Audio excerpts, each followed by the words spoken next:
sorry. Someone's there. Sorry. This is our dinner for tonight.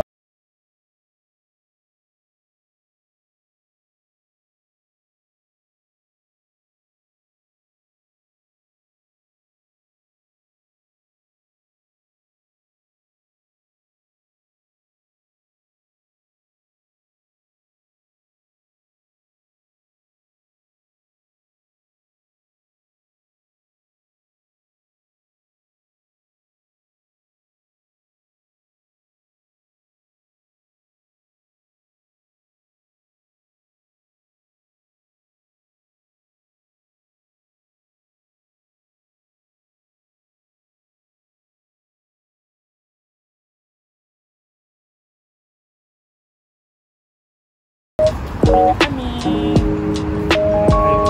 So ito ang buhay ng Dubai sa gabi.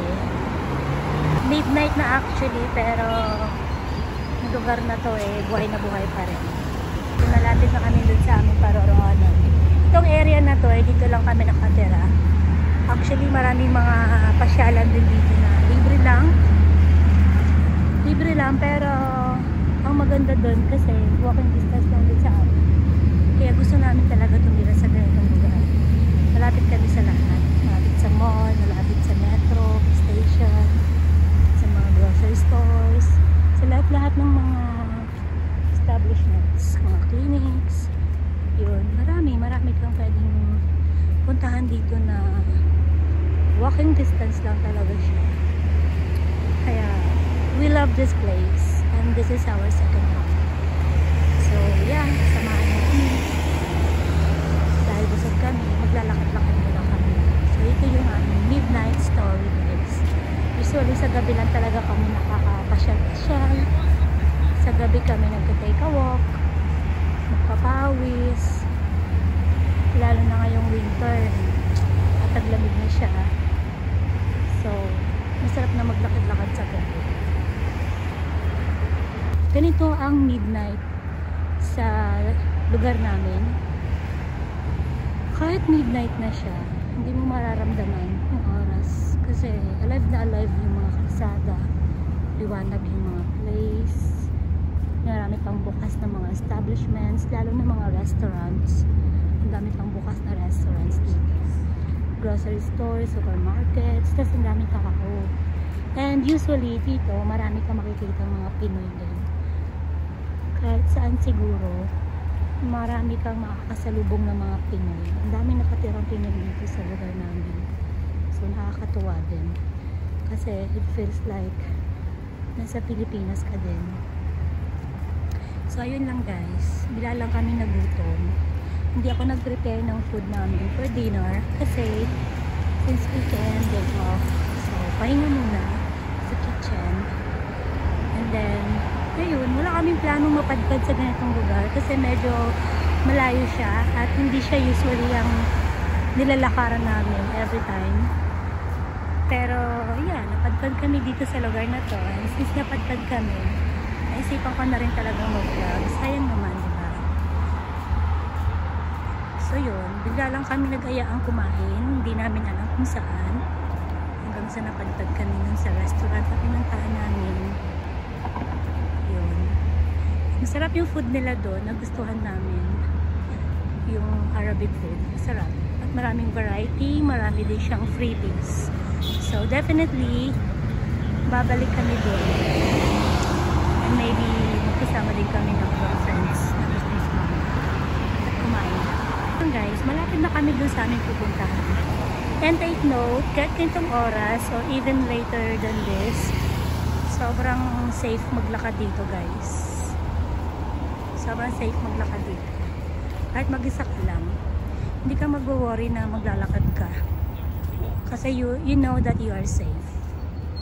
So, yun. Mapakita ko sa inyo. Wala gaanong tao sa lugar na to actually. Compare dun sa kabilang kalsada na madalas namin pinupuntahan. Maraming tao talaga dun. Pat dito, bihira ang tao. Pero as you can see, marami pa rin bukas na establishments. And safe pa rin naman talaga. Kahit naman saan. Safe maglakad eh. So yun, share ko lang. Ay, kita nyo yung sobrang liwanag na yan na building nila. Kulay puti. Diyan kami doon. Dito yung tingin lang kami dyan. Anong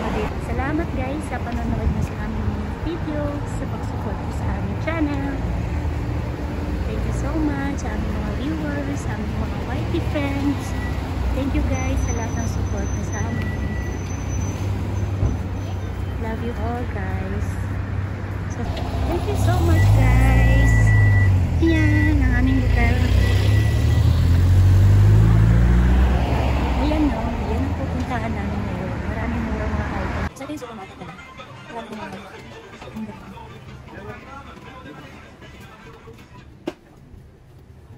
Ikot muna tayo, guys.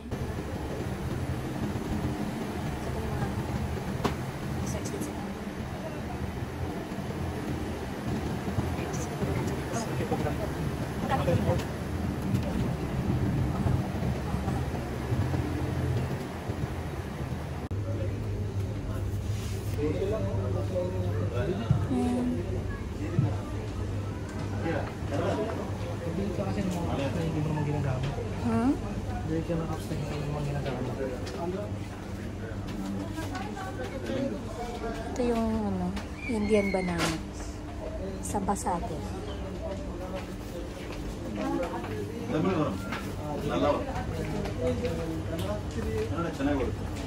Mahan nyo kaming muli hanggang sa aming pag-uwi. So, paglabas namin dun sa day-to-day, ito yung way namin diretso na to sa mall. Yung ano na yan, building na yun na malaki, mall yan. Dito naman ang parking space. Malalawak ang mga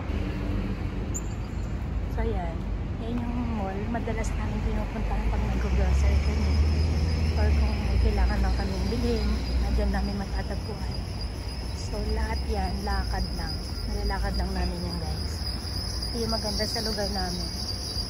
Walking distance lahat. I mean, sanay kaming maglakad. Sanay kaming nilalakad lang namin yung mga pupuntahan namin. So yan, feeling mo hindi siya midnight, ganitong oras na naglalakad kami. Kasi marami pang tao eh. And yun, sabi ko nga kanina, dami pang bukas ng mga establishments. Okay, so yan yung mall na pinupuntahan namin madalas. And yung mall na yan is meron din siyang ang tawag din lang yung condo, no? Parang condo din siya. Marami din nakatira dyan. Ayan. So itong way na to ay pauwi na kami. Pabalik to sa aming bahay, pero medyo malayo-layo pa siya. At patawid kami, tawid yun sa amin. Pero yung direction namin is pauwi. Pero guys, hindi pa kami uuwi. Nag-ikot-ikot lang talaga kami. Medyo madilim sa area na to kasi puro puno. Ayan, mga puno yan. Kaya nagkakaroon siya ng shade sa gabi. Yan yung entrance ng mall. So, yeah. So, kita nyo yung Jollibee. Diba ang saya. Unang bukas na Jollibee dito, guys. As in, pinipilahan nyo. Even the other nationalities, pinipilahan talaga yan. Kasi siguro nako-curious din sila. What's with Jollibee? Yung Jollibee. Even mga luwa. Makain dyan. Naka-curious siguro sila. Yung difference ng chicken dyan. Manila yung Jollibee, guys. Sobrang sarap. So marami na kumakain dyan yung mga kain. So yun lang. So ito naman yung mga rides for kids. Pero sarado na siya ngayon. And may magbubukas dito kasi mag-winter na, guys. So may magbubukas na naman na night market na tinatawag. So parang sa atin sa Pilipinas, di ba? Parang ang tawag doon. Di ba may night market din sa atin? So, puro mga tiangge, mga food hubs. So iba-ibang klaseng food hubs. Pero usually ang dami street foods ng Pinoy dito pag nag-open na. Kaya lang, nagsiset up pa lang siya. So, mag-o-open yan. Soon, i-vlog din namin yan, guys. Makikita nyo rin kung anong meron sa loob na yan. Palit lang siya, actually. Pero, maraming tao. Dinadagsa siya ng mga tao. Usually, mga Pinoy. Alam mo naman ang mga Pinoy, diba? Alam niyo naman, guys, sa mga Pinoy, may hilig sa mga tiangge-tiangge. So, doon tayo eh. Night market. Ito guys ang market. So, ito yung tsura parang actually, masaya dito pa kami. Pag nag-open na yan, soon, mag-vlog kami din, guys. So, ito yung mga mall. Pero sa kabilang, sa kabilang street, na malapit lang sa amin dito, meron din night market. So this is the other side. Ang kanina pinakita namin. Ayan na. You can see guys, busy na yung mga staff sa loob. Nag-aayos na rin sila. And usually this event, whole season ng winter. Bukas siya. At pagka medyo tag-init na, doon naman siya nag-close na. So, during winter season lang siya bukas. Kaya, pag ganitong malapit ng taglamig, set up na sila. Ayan. And then, yun nga, mga tao, syempre, naabangan, na-excite. So, ipo-vlog namin yan one time. Kaya nakakatuwa dito maglakad-lakad sa gabi. Hindi ka maboboring or what. Kahit madaling araw guys, ganito pa rin ang itsura ng lugar namin dito.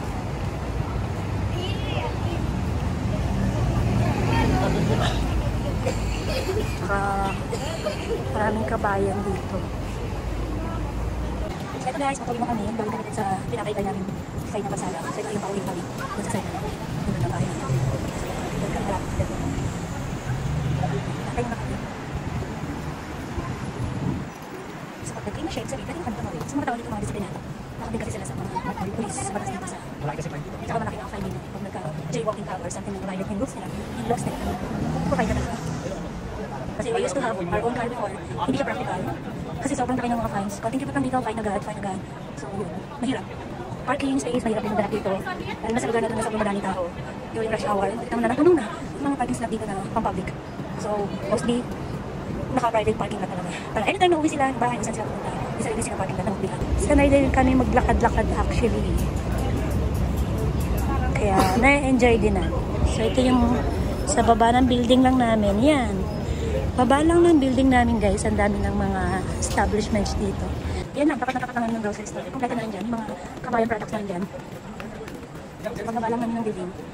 Marami ng mga hotel din, sa mga building, marami ng kainan. So yun, salamat guys sa pagsama niyo sa amin. Hanggang sa muli at sa panibagong video. Thank you! Bye!